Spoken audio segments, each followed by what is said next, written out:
3, 2, 1, 0. Oui. C'est bon, c'est lancé. Salut à tous. Salut Daniel Manjas, comment ça va? Eh ben, ça va de mieux en mieux. Donc, mais je reviens de loin.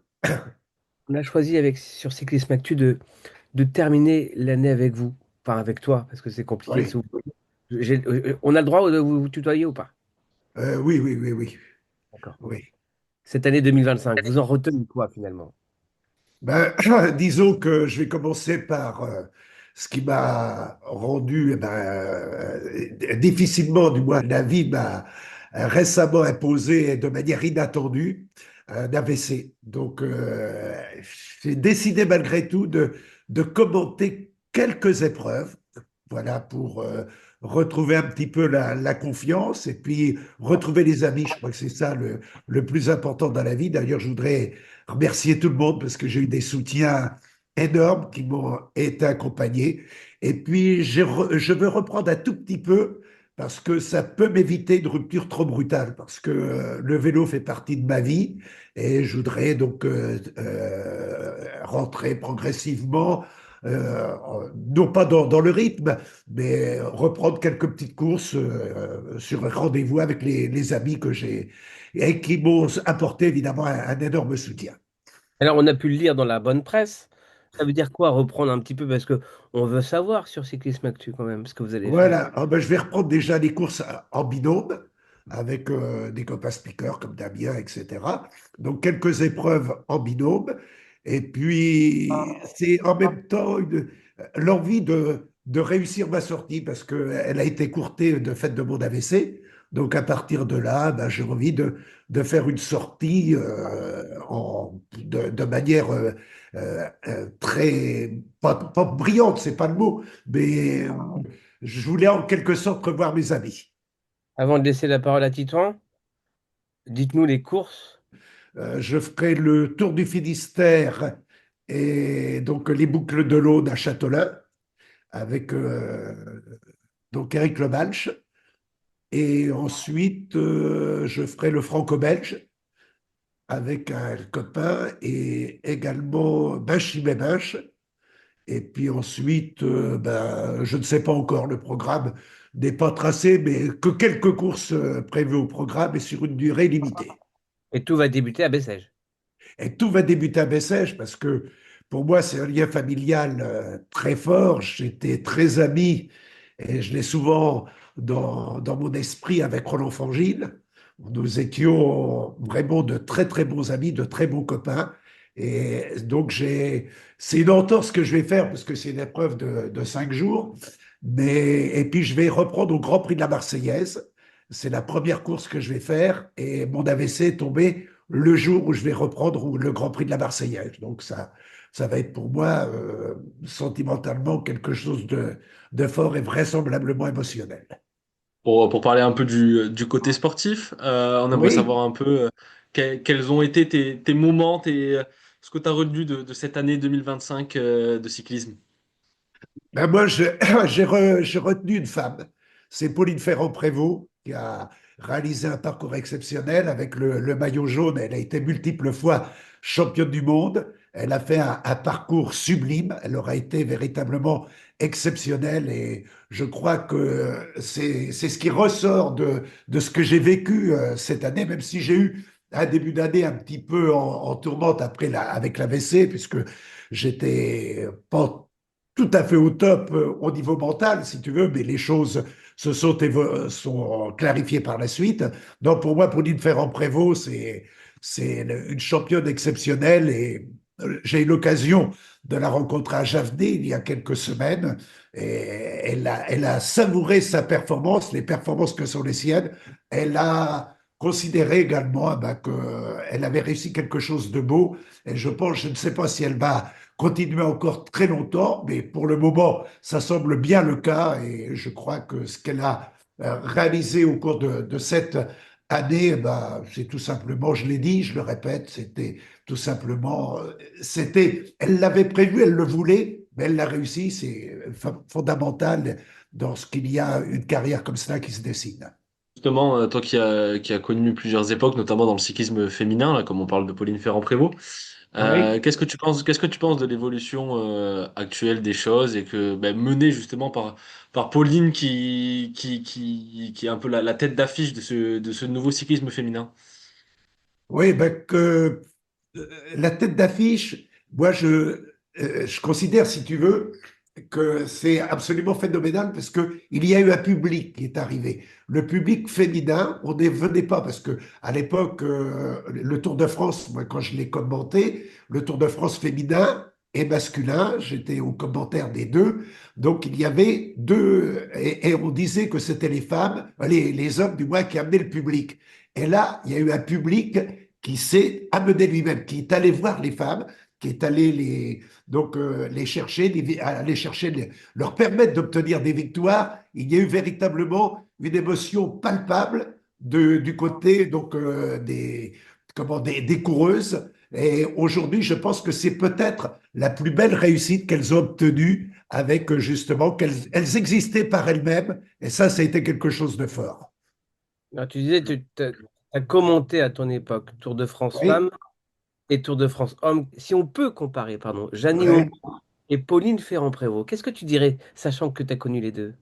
Je pense que Jeannie Longo avait, comment expliquer, elle était renfermée sur elle-même, c'est-à-dire que parfois elle avait un mauvais caractère, mais c'était plutôt du caractère. Moi, j'ai jamais eu de problème avec elle. Elle a toujours été super sympa avec moi. C'est quelque chose que je retiendrai et je la remercie.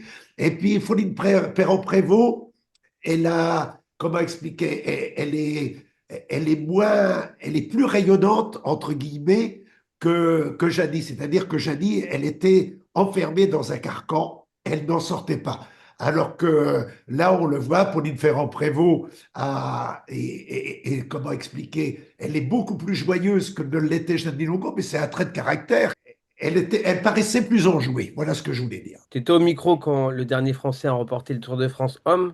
Forcément, la question qu'on va te poser, Paul Sexas, dont tout le Oui. monde parle, doit faire le Tour de France 2026 selon Daniel Manjas ou pas?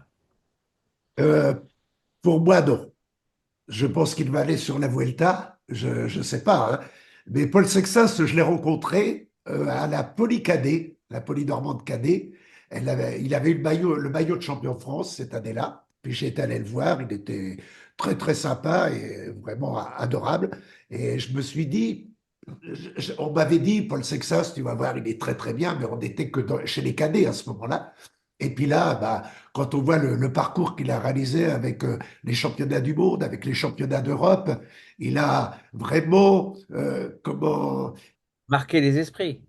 oui, voilà, marqué les esprits. Et puis surtout, à 19 ans seulement, ça a été quelque chose de phénoménal, ce qu'il a obtenu, parce que il sait qu'il est attendu, il a gagné le Tour de l'Avenir, il voulait aller chercher la victoire dans le Tour de l'Avenir, il avait réussi l'avant-dernière journée, il n'avait pas obtenu le gain qu'il espérait, et il est allé chercher à nouveau la victoire pour la deuxième fois.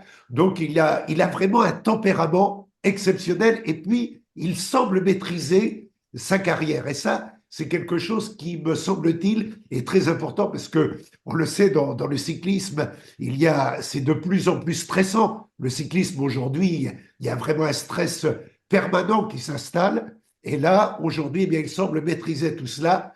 Et je pense qu'avec en plus le championnat d'Europe qu'il a obtenu avec Tadej Pogacar et Remco Evenepoel étaient les seuls qui l'ont devancé. Je crois que ça a marqué les esprits et puis que ça lui a donné aussi une réelle confiance.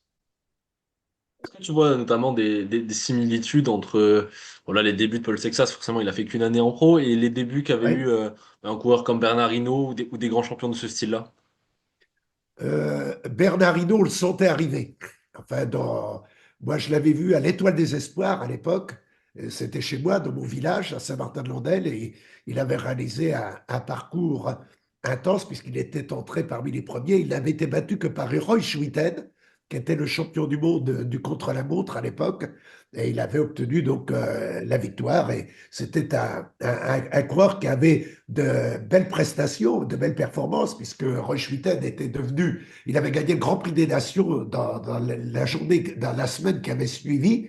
Et là, il obtenait donc une performance importante dans le contre-la-montre. Donc on le sentait arriver. Est-ce que c'est pas pareil pour Paul Sexas? On le sent pas arriver, lui, quand même? Ah si, Paul Sexas, oui, voilà, c'est ça. Paul Sexas, on sent que si rien ne vient gangréner un petit peu les choses, ben, tout va bien se passer pour lui. Ça, c'est indéniable. Voilà. Alors, Paul Sexas, Bernard Hinault, ils sont évidemment dissociables. Je dirais que Bernard Hinault avait un trait de caractère qui lui faisait déplacer les montagnes. Là, Paul Sexas paraît beaucoup plus calme que lui, il paraît même un petit peu plus introverti ou peut-être maîtrise plus sa propre personnalité. Mais je crois que Paul Sexas et Bernard Hinault, je pense que c'est pour moi la même ligne. C'est-à-dire une ligne qui a envie de faire de belles performances, de réaliser et de gagner le premier Tour de France. Bernard Hinault l'a obtenu et je crois que Paul Sexas est bien en mesure de tenter de l'obtenir. Pourquoi pas en 2027, en 2026, je ne sais pas encore, mais je crois qu'il est appelé à. Et puis la manière avec laquelle il a réussi face à Remco Evenepoel et Tadej Pogacar, je crois que ces deux adversaires, qui sont pourtant parmi les grands champions cyclistes, ont vraisemblablement, ils vont se dire, pourvu qu'il arrive, mais le plus tard possible. Qu'est-ce que Ouais, tu attends de 2026? Bon, on a parlé de Paul Sexas, mais un peu parlons, ouvrons un peu le sujet à la globalité. Qu'est-ce que tu attends de cette ouais. saison 2026? Ah ben moi, dans cette saison 2026, j'apporte mon soutien parce que je sais que ce sont des coureurs qui ont du tempérament. Kevin Vauquelin, j'espère il a bien digéré le Tour de France et surtout la blessure qu'il a eue par la suite. Donc pour moi, Kevin Vauquelin, en plus, c'est un Normand, donc c'est quelque chose d'intéressant. Je pense également que Romain Grégoire, Alex Baudin, Valentin Paré-Peintre sont des coureurs de talent. Il y en a un qui a gagné au Mont Ventoux. Donc à partir de là, il y a évidemment la possibilité de réaliser de belles prestations. J'attends également l'avènement de Axel Laurence. Il a de bonnes qualités, il a de bonnes possibilités. Je crois que cela devrait lui permettre de réussir de bonnes prestations. J'attends Paul Lapéra, qui est le président de mon fan club. Et Paul Lapéra, eh ben, j'espère qu'il va, c'est un petit clin d'œil, qu'il va réaliser un bon Paris-Tour et qu'il va obtenir la victoire ce jour-là. Et puis, donc, il a terminé cinquième à l'Amstel. Il a fait un doublé, donc, polynormand des championnats de France en 2024, qui est pour moi inoubliable. Et puis, je pense que au-delà de cela, il y a aussi Paul Magnier. Paul Magnier, c'est vraiment un champion exceptionnel. Je l'ai vu au Grand Prix de Fourmies, où il a réalisé des performances qui semblent, eh bien, en passe de réussir. Il a réussi de bien, il a gagné plusieurs courses, mais je crois qu'il y a Grand Prix de Fourmies, c'est quelque chose d'intense et je pense que il va. Je ne sais pas s'il va prendre part au prochain Tour de France. Je ne sais pas si vous avez la réponse, mais je crois malgré tout qu'il est au-dessus de la mêlée pour ce qui est de ses qualités de finisseur quand on le voit avec les performances qu'il a déjà réalisées. Les gens ne le savent pas, mais merci pour tout, Daniel. Puisque quand Monsieur Manjas commentait sur les routes du Tour, il nous a présenté un certain Raymond Poulidor qui est devenu par la suite le parrain de Cyclisme Actu. Maintenant, c'est toi le parrain de Ouais. Cyclisme Actu.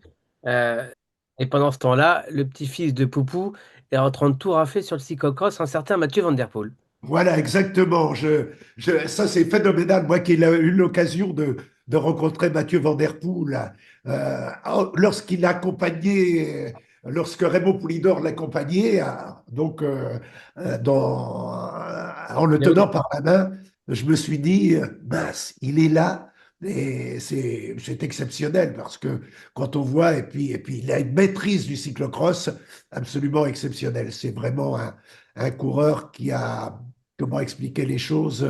Il a l'envie, il a la passion du cyclocross, et puis évidemment, il est tellement doué qu'à partir de là, on se demande comment on peut le battre. l'année 2026 va commencer. Oui, Ça serait quoi le message à attribuer à tout le monde. Ouais, bah, prenez du plaisir. La vie est tellement courte, de plus en plus pour moi, parce que j'ai évidemment un certain âge, mais profitez et puis faites-vous, vivez votre passion. Et moi, la passion, c'est le vélo.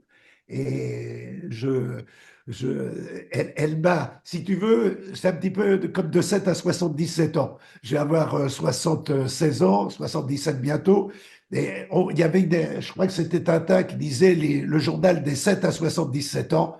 Ben, c'est un petit peu cela. Donc, c'est ce que je vis, c'est ce que j'ai vécu et c'est toujours ce que j'avais envie de vivre.